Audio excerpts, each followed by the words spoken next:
వచ్చిన దైవజనులందరికీ మరలా నేను కృతజ్ఞతాస్తుతులు చెల్లిస్తున్నాను. మరి నేను చెప్పే సాక్ష్యం ఏమిటంటే అభిషేక్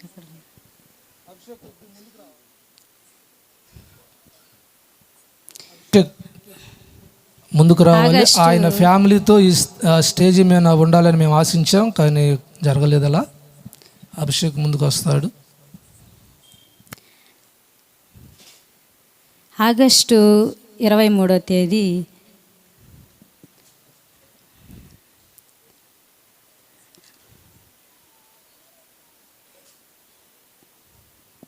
జయధ్వని మినిస్ట్రీస్లో నూతనంగా పరిచర్యకు వాడబడుతున్న దైవజనులు అభిషేక్ వాళ్ళ ఇంటి దగ్గర కుటుంబ కూడిక జరుగుతున్నప్పుడు మేము వెళ్ళాం. అక్కడికి నైట్ ప్రేయర్ జరుగుతుంది.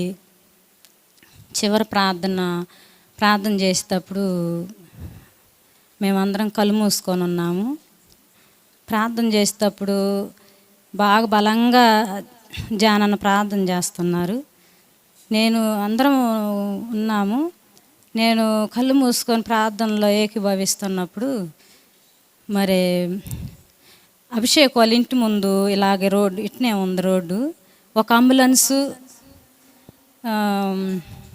దేనాంటి కొడుకు చిన్న అబ్బాయి సుకుమార్ ముఖము నాకు కనిపిస్తుంది అక్కడ అంబులెన్స్ దగ్గర. అది రెండు కనిపించినప్పుడు నేను భయపడి కళ్ళు తెరిచినప్పుడు మరలా అయ్యే కనిపిస్తుంది. నాకు అంబులెన్సు సుకుమార్ ముఖమే కనిపిస్తుంది, ఇంకేం కనిపించలే. బాడీ ఏంది ఇలా కనిపిస్తుందని చెప్పి నేను ఇంటికి వచ్చేటప్పుడు అక్కడ గుడిసెలు దాటిన తర్వాత నేను ఎప్పుడైనా చెప్తా ఈయనకి, ఎక్కడికి వెళ్ళినా దేవుడు నాకు చూపించే ఆ ఒక దర్శనాలు మేము రోడ్లో ప్రయాణిస్తున్నప్పుడు నాకు ఈ విధంగా కనిపిస్తుందని నేను చెప్తా ఉంటాను. ఆ రోజు అక్కడికి వచ్చిన తర్వాత నేను నీకు ఒక చెప్తాను అని చెప్పి, వద్దులే నాకే భయం వేస్తుంది నేను చెప్పను అని చెప్పి, ఏందో చెప్పు అనిండి ఆయన. వద్దులే నేను చెప్పలేనని చెప్పి ఆగిపోయా. ఇంకా ఆ నైటు నేను ప్రేయర్ చేసుకున్నా. ఎందుకంటే అభిషేకు ఏమని బిడ్డ, 3 ఆడపిల్లలు, చిన్న పిల్లలు. నాకు చాలా బాధ వేస్తుంది అభిషేక్ గురించి.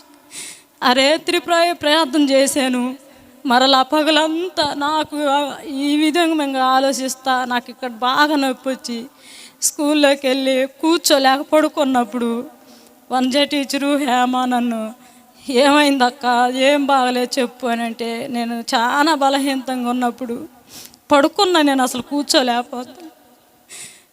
మళ్ళీ హేమతన్నా, ఏమో నాకు రాత్రి విధంగా నాకు ఇట్లా ఒకరికి కనిపించింది, చెప్పాలంటే భయం వేస్తుందని చెప్పి నేను హేమత్ కూడా చెప్పడం జరిగింది. కానీ విషయం అయితే చెప్పలా.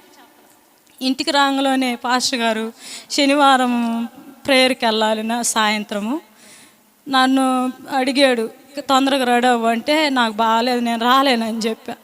ఎప్పుడు ఇలాగే చెప్తావు శనివారం నైట్ అని చెప్పి నన్ను అరిచాడు. నిజంగా నాకు బాగలేదని చెప్పి మంచం వేసుకొని పడుకున్న ఒక్కదాన్నే ఉన్నా. ఏసు రక్తం బాటిల్ తెచ్చిపెట్టుకొని యమలత్తని పిలిపించుకొని ప్రేయర్ చేయించుకుందామని తెచ్చుకొని అక్కడ పెట్టుకొని అందూరం పోవాలన్నా నేను పోలేకపోతాను. నాకు ఇక్కడ చాలా బాగా నొప్పి వస్తుంది. ఏం తినలే నేను. ఇంకా అక్కడ అభిషేక్ వాళ్ళ ఇంట్లో తిని వచ్చింది ఆ నైట్, శుక్రవారం నైట్. నేను ఎందుకు ఒకసారి ఇంక ఈయన పోయిన తర్వాత అట్లేసి గోడ దాకా వచ్చి పట్టుకొని యమలత్త అక్కడ ప్రసన్నది వాళ్ళ ఇంటి దగ్గర అనిపించింది. నేను ఊరకు చెయ్యి ఊపాను, వచ్చింది. తర్వాత వచ్చి ఆమె ప్రేయర్ చేయత్త, నాకు ఈ విధంగా నాకు ఇక్కడ బాగాలేదు, నాకు చాలా బలహీనతగా ఉందని చెప్పి ప్రార్థన చేసింది ఆమె. ఆమెకు కూడా చెప్పాను, నేను ఒకటి చేస్తానన్నా కానీ నాకు చెప్పలేకపోతున్నది. ఇక ఆమె పోయిన తర్వాత మళ్ళా నేను ఇంట్లోకి వెళ్ళి మోకాళ్ళు వేసి అభిషేక్ గురించి ప్రార్థన చేస్తా ఉన్నా. నైట్ అయింది 10 గంటలు. అప్పుడు ప్రేయర్ చేసుకొని వచ్చి అలా అన్నం తిందామని మూతలు తీస్తున్నా, అంతే నాకు ఫోన్ వచ్చింది. ఫస్ట్ నా అల్లుడు ఐజాక్ పాల్ ఫోన్ చేశాడు, వాట్సాప్ కాల్. 2 ఫోన్లు ఒకేసారి మోగినాయి. ఈ 2 ఫోన్లు ఉంటే 2 ఫోన్లు ఒకేసారి. ఇంకా అట్ట పెట్టేసి ముందు మా అల్లుడి ఫోనే ఎత్తే నేను, ఇదేంది రెండు ఒకసారి వచ్చినాయి అని చెప్పి అనుకుంటా పోయి అబ్బాయితో మాట్లాడుతూ ఉన్నా. ఈయన ఫోన్ కూడా లిఫ్ట్ చేసేసరికి వాయిస్ అయింది కాదు. నేను చాలా భయపడ్డా, ఎవరా వీళ్ళని. అమ్మ ఈ ఫోన్ గల్ల ఆయన ఇక్కడ పడి ఉన్నాడు, మీరు ఎవరన్నా కందుకూరు గవర్నమెంట్ హాస్పిటల్కి తీసుకొస్తా, మీరు రండి అని చెప్పారు. నాకు నేనేం చేయాలా? అలాంటి ఫోన్ వింటేనే నాకు చాలా భయం వేసింది. ఇక స్మైలీ మా అత్త ఇంట్లో ఉన్నప్పుడు స్మైలీ మియా పడిందంట అక్కడ అని చెప్పి అన్న. నేను వాళ్ళు ఫోన్ అయితే ఆపలా, అమ్మ ఏం కాలేదు బాగున్నాడు ఆయన, బండి మీదనే తీసుకొస్తున్నానని చెప్పారు. ఇక రాత్రి ప్రభాకర్కి ఫోన్ చేసి ఇలా చెప్పి తీసుకొని కందుకూరు గవర్నమెంట్ హాస్పిటల్ దగ్గరికి వెళ్ళాము. పాస్టర్ గారు బాగా ఇబ్బంది పడుతూ ఉన్నారు. నేను చాలా బాధపడుతున్నా. ఆ టైంలో నేను వెళ్ళేసరికి అభిషేకం నిండా ఆయన దగ్గర.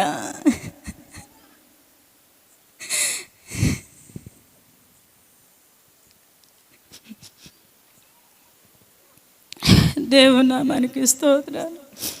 ట్రీట్మెంట్ చేయించుకొని తీసుకొచ్చాము ఇంటి దగ్గరికి. ఇక సేవకులు ఎంతోమంది ప్రార్థించి పలకరించి మాకెంతో సహాయాన్ని అందించిన ప్రతి బిడ్డకి, సేవకులు సేవకురాలకి అందరికీ నా హృదయపూర్వకమైన వందనాలు చెల్లించుకుంటున్నాను.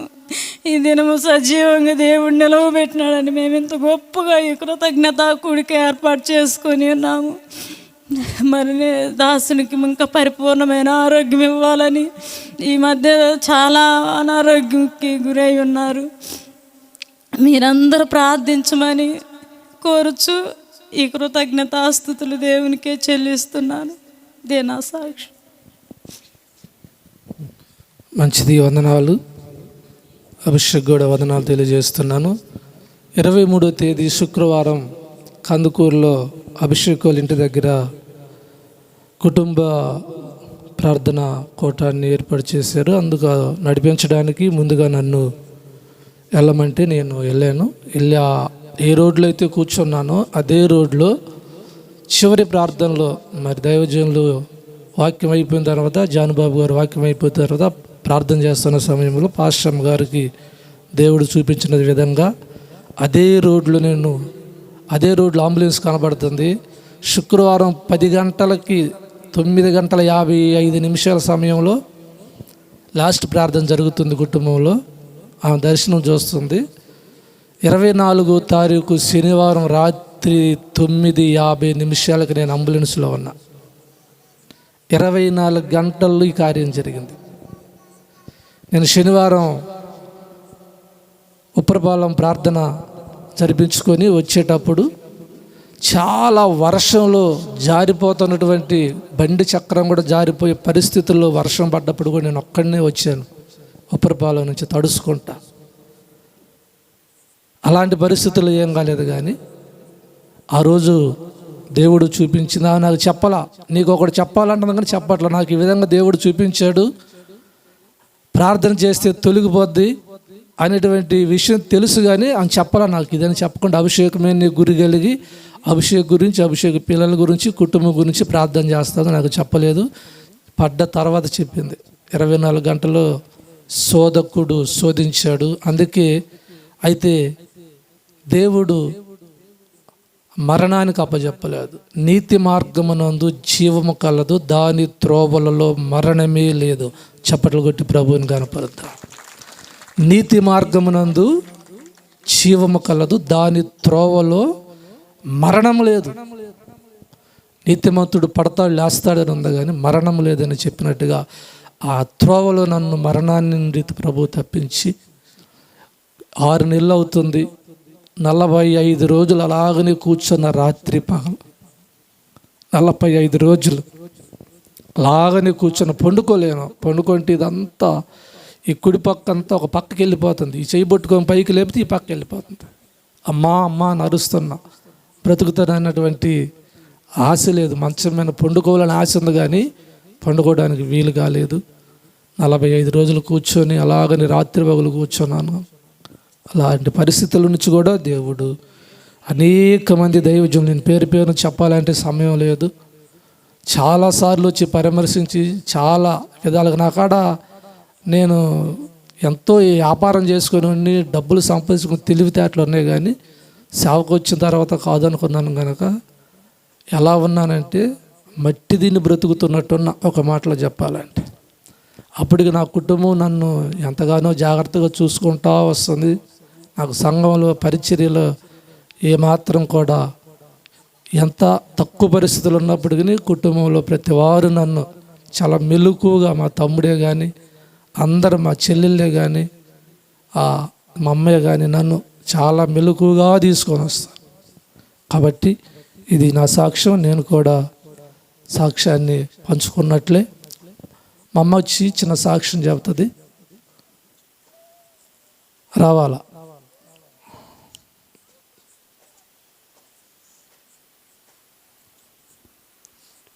మహానతుడా, మహాగణుడా, పరిశుద్ధాత్మ దేవ, నీకు వందనాలు, స్తోత్రాలు స్తోత్రాలు స్తోత్రాలు స్తోత్రాలు తండ్రి. గడిచిన దినాలు, క్షణాలు, గడిచిన కాలం అంతా కాసి కాపాడినే సయా నీకు స్తోత్రం స్తోత్రం స్తోత్రములు తండ్రి. ఈ దినము, ఈ గడియ, ఈ సమయాన్ని మాకు ఇచ్చిన తండ్రి నీకు వందనాలు ప్రభా, స్తోత్రాలు అయా స్తోత్రాలు. పరిశుద్ధాత్మ దైవమా, ఎంతోమంది నానా గనులేమి ధనుకులేమి నా తండ్రి, అందసందం కలవాళ్ళు ఎంతోమంది నా తండ్రి ఇటు సమయాన్ని చూడలేకపోయినారయా, నీకు స్తోత్రాలు ప్రభువా.